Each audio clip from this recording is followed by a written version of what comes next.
Bueno, a nivel del Ecuador, el movimiento indígena del Ecuador, estamos constituidos por pueblos y nacionalidades, ¿no? Estamos reconocidos como sujetos políticos y sujetos de derechos, diríamos, ¿no? Podemos participar en las diferentes instancias, pero que al mismo tiempo que ganamos derechos, pero ya en la aplicación mismo de la Constitución, quizás vuelta se eliminan algunos derechos que hemos ganado, inclusive a través de los tratados internacionales que tenemos, la Declaración de los Pueblos Indígenas de la OIT, pero justo se decía por el tema de quizás los gobiernos en sus programas para implementar el tema de salud, de educación y algunas cosas que requieren de recursos económicos y se aplica en las políticas extractivistas. A raíz de ello, a veces son desplazados los pueblos indígenas de sus territorios. Bueno, eso es quizás el confrontamiento que existimos en estos procesos de cambio, pero que ya de manera general estamos siendo bastante visibilizados y manteniendo, inclusive ejerciendo quizás algunos derechos a raíz de la Constitución y de los mismos tratados internacionales. El tema de autonomía tiene muchos matices, pues, y muchas traducciones incluso en el léxico. Entonces, dentro de nuestro idioma, desde nuestra cosmogonía y de nuestra visión de futuro, tiene también su propia interpretación. Hay una interpretación política, hay interpretación sociológica, es jurídica y es indígena también. Entonces nosotros consideramos que una de las cosas para autodeterminarnos, para visibilizarnos, para sentirnos nosotros mismos es fortalecer y definir nuestro marco de autonomía indígena. Bueno, Argentina ha sido uno de los países que históricamente ha negado la presencia de los pueblos indígenas.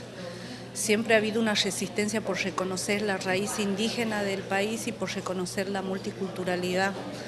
Argentina ha tenido políticas de genocidio cultural y siempre de su política de genocidio ha pasado a su política de paternalismo.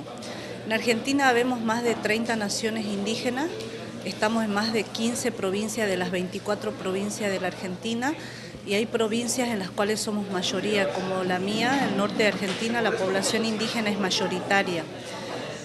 Podemos decir que, como en todas las organizaciones, la lucha que nos contiene y que nos motiva es la lucha por el territorio.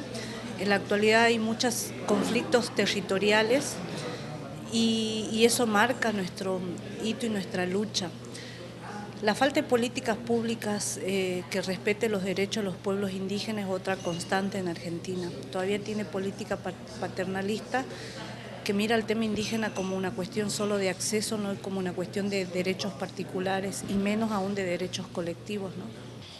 Bueno, la verdad que es una pregunta muy interesante porque recién acabamos de llevar a cabo un evento histórico, que fue un evento donde nos juntamos más de 1.800 delegados y delegadas de los pueblos indígenas y negros para discutir algunos de los temas más urgentes que nos atañen y todos coincidimos que hay una situación muy grave porque en los últimos meses se han aprobado algunas concesiones de los ríos para la construcción de megarepresas. Hay uno sobre la mesa en este momento que es la represa Patuca 1, 2 y 3 en la zona de la Mosquitia, que es una zona área protegida, Patrimonio Mundial de la Humanidad. Este es un tema muy importante que tiene que ver con los ríos, con los derechos territoriales de los pueblos indígenas.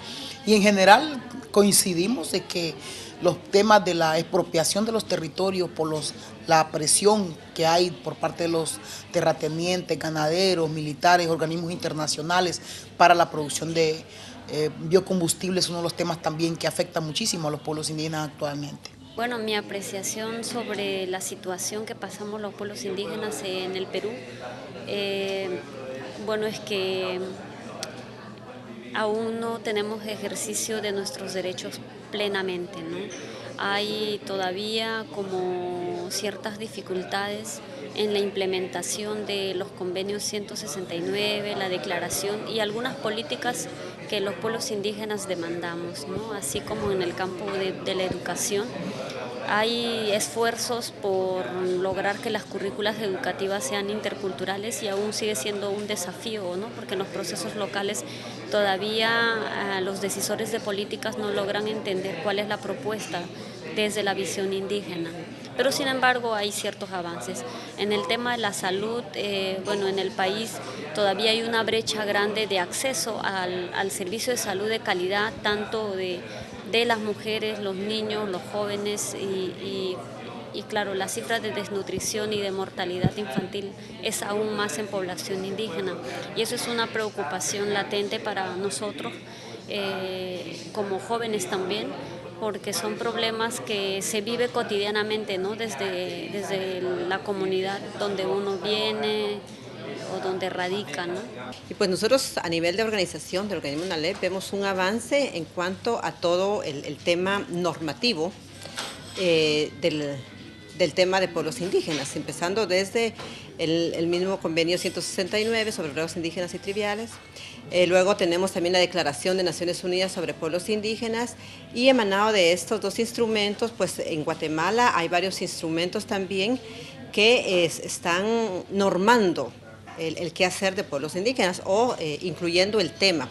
Y de esa cuenta tenemos varias instituciones o unidades, que en otros términos algunos le llaman ventanillas indígenas creadas dentro de los diversos organismos del Estado para atender específicamente la cuestión de pueblos indígenas. Entonces, en este sentido hay un vasto avance normativo, formal, del tema de pueblos indígenas. No obstante, ya en la cotidianidad es donde, si hacemos un contraste de ver qué avance hay, es donde estamos en déficit. O sea, el reto específicamente para todo el tema de inclusión, participación, eliminación del racismo de pueblos indígenas, pues hace falta mucho que hacer, tanto a nivel de la institucionalidad del Estado, en los tres organismos del Estado, para darle realmente una inclusión a pueblos indígenas. Y el otro tema es a nivel de cotidianidad, que la población realmente no solo reconozca la nación diversa, no solo reconozca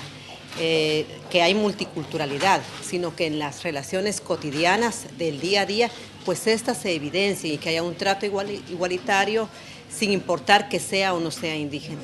La situación en general es que los pueblos indígenas hemos venido surgiendo desde la lucha principalmente. Hemos dicho que los pueblos indígenas somos los dueños, somos originarios de Nicaragua.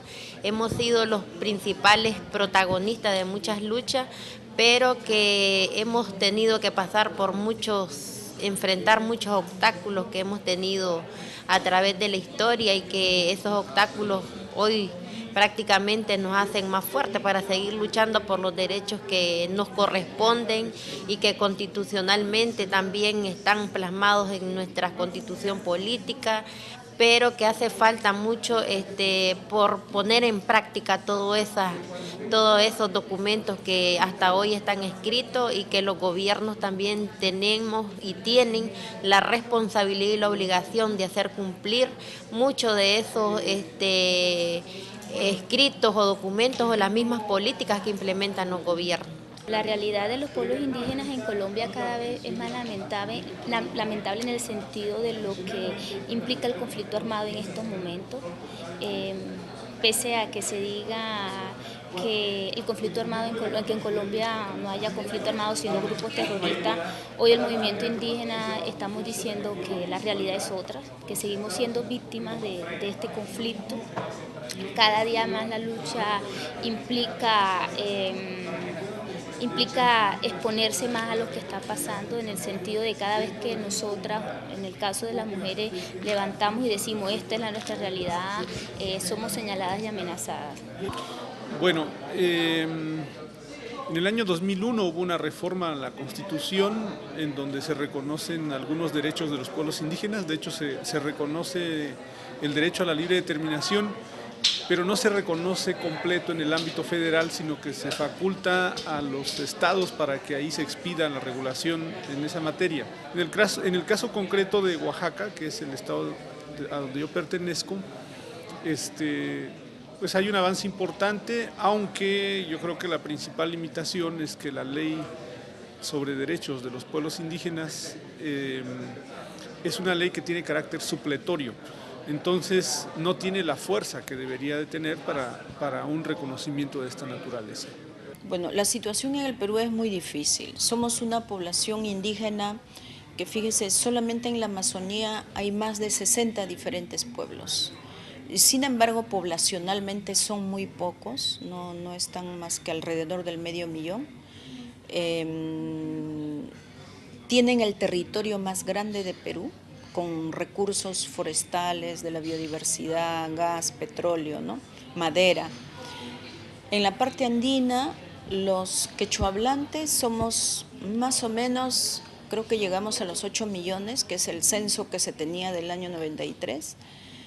Los aymara hablantes, alrededor entre 600.000 y 1 millón. Entonces, actualmente, informalmente o extraoficialmente nos consideramos alrededor de unos entre 10 y 12 millones. Entonces, hay todavía algo que nos toca ver qué es lo que está pasando, a pesar de ser una población amplia y representativa, qué está pasando que no estamos presentes, por ejemplo, en la política nacional.